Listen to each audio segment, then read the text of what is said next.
Suatu ketika, Remy pindah ke sebuah desa terpencil di ujung batas negaranya. Dia tidak menyangka bahwa dia akan jatuh cinta pada pandangan pertama kepada seorang perempuan yang ternyata sudah menikah. Dia bertemu dengan perempuan itu saat belanja di pasar. Perempuan itu mengenakan gaun berwarna kuning, rambutnya tergerai hingga bahu dengan setangkai bunga di telinganya. Hanya ada satu kalimat di benak Remy. Perempuan ini sangat cantik. Remy langsung jatuh cinta dan dia sadar akan hal itu. Dia tidak bisa berhenti melihatnya. Pikirannya dipenuhi oleh perempuan tersebut dan dia harus tahu siapa perempuan ini. Seminggu kemudian di pasar yang sama, dia melihat perempuan tersebut sedang berbelanja lagi. Remy mengikuti perempuan tersebut di sepanjang pasar hingga pulang ke rumahnya. Remy tahu apa yang dia lakukan itu salah, tapi dia tidak bisa menahan diri. Perempuan ini tinggal tidak jauh dari pasar. Setelah perempuan itu masuk ke rumahnya dan menutup pintu, Remy mencoba melihat di sekitar rumah. Di sebelah kanan rumah ada jendela yang terbuka. Remy mengintip ke dalam dan tidak menyangka ada seorang pria di sana bersamanya. "Sita, kenapa kamu terlambat? Mana makananku?" kata pria tersebut marah. Perempuan itu sambil tersenyum membalas, "Maaf, sebentar ya, aku siapin." Remy kecewa. Perempuan yang dia cintai ternyata sudah menikah. Sita pergi ke dapur untuk menyiapkan makan siang suaminya. Remy melihat pria yang duduk di sana sedang mengasah pisaunya, masih dengan raut wajah yang marah. Pria ini harusnya senang karena dia sudah beruntung menikah dengan perempuan secantik Sita, pikir Remy. Beberapa menit kemudian, Sita kembali dan menyajikan makanan untuk suaminya. "Aku masak masakan kesukaanmu hari ini," kata Sita. Pria itu hanya diam, tidak berkata apa-apa. Lalu Remy sadar pria itu menggenggam pisaunya dengan erat saat Sita mendekat. Remy merasa ada yang aneh dengan pria itu. Setelah ia selesai makan siang, Sita membereskan meja lalu pergi ke belakang. Pria itu pun kembali mengasah pisaunya. Ketika Sita kembali, pria tersebut berkata kepadanya, "Malam ini bulan purnama. Jangan kemana-mana, tutup semua jendela dan kunci pintu." Sita mengangguk patuh. Sita pun pergi menutup jendela, sementara Remy menunduk dan merasa mungkin sudah waktunya dia pergi. Sesampainya di rumah, Remy bertekad untuk tidak lagi melihat Sita. Tapi ketika malam tiba, Remy tidak dapat menahan diri untuk kembali ke sana. Dia merasa ada yang aneh dengan pria itu. Remy pun memutuskan untuk pergi ke rumah Sita.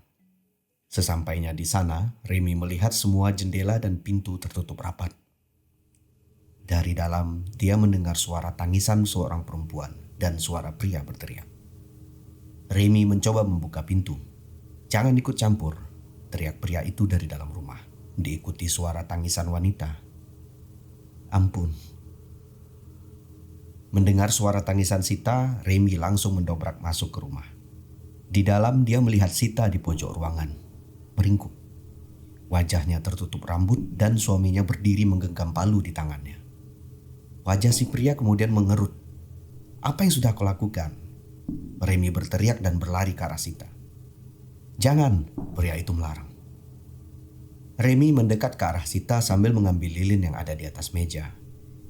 Namun Sita berbalik menghadap tembok dan Remy melihat ada paku yang tertancap di belakang leher Sita. "Dasar biadab, melakukan ini kepada istrimu sendiri." Remy meraih paku itu mencoba mencabutnya. Namun pria itu menahan tangan Remy, memperingatkan Remy untuk tidak ikut campur. Remy tidak mendengarkan perkataannya lalu menarik paku tersebut. "Jangan pergi dari sini," teriak pria itu lagi. Remy menarik sekuat tenaga paku yang menancap itu. Melihat paku itu tercabut, pria itu langsung mundur ke belakang. Sita yang tadinya menangis kesakitan terdiam tanpa berkata apa-apa. Remy melihat pria di sebelahnya pucat. Raut muka yang tadinya mengkerut marah kini berubah menjadi ketakutan. Remy kembali menatap Sita. Entah kenapa dia merasa merinding. Semua bulu kuduk Remi berdiri, jantungnya pun berdegup kencang.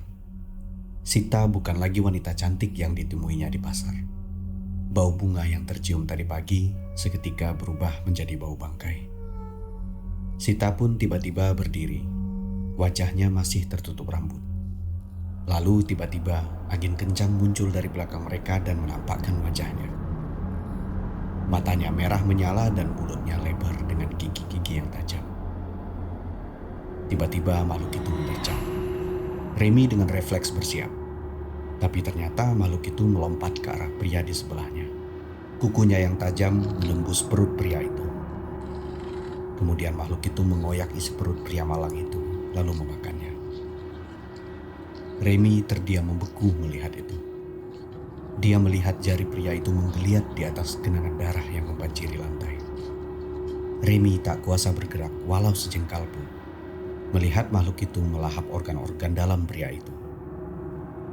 Lalu makhluk itu merangkak dan menjilat semua darah yang berserakan. Tidak ada setitik darah pun yang tersisa. Remi tidak percaya dengan semua yang telah terjadi. Perempuan cantik yang dia temui di pasar ternyata adalah sesosok monster. Makhluk itu menjilat jari-jarinya, lalu melihat ke arah Remi sambil menggeram. Remi mencoba berlari menuju pintu keluar, tapi makhluk itu lebih cepat lagi. Ia melompat dan meraih gagang pintu, kemudian membantingnya. Tertutup sudah jalan keluar Remi.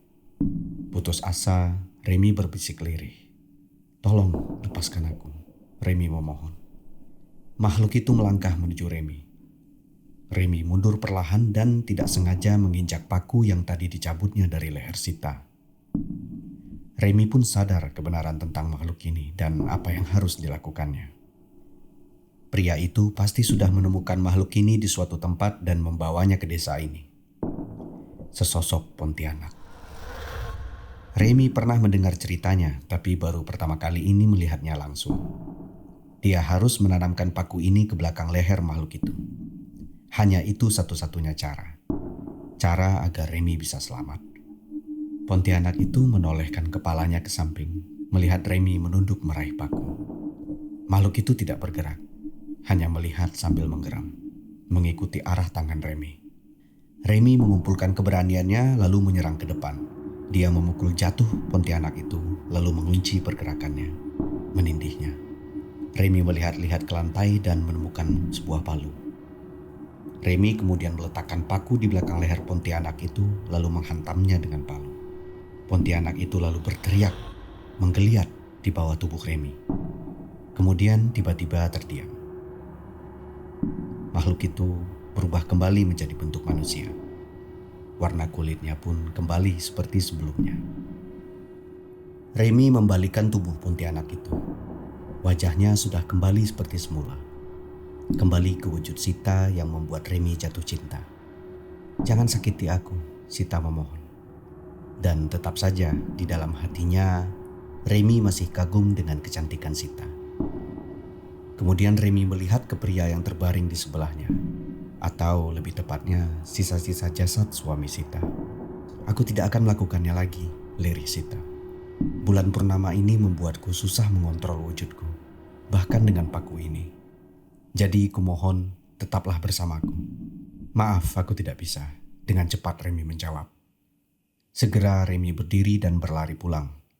Tak lama, Remi memutuskan untuk pindah dari desa itu dan bersumpah tidak akan pernah kembali lagi.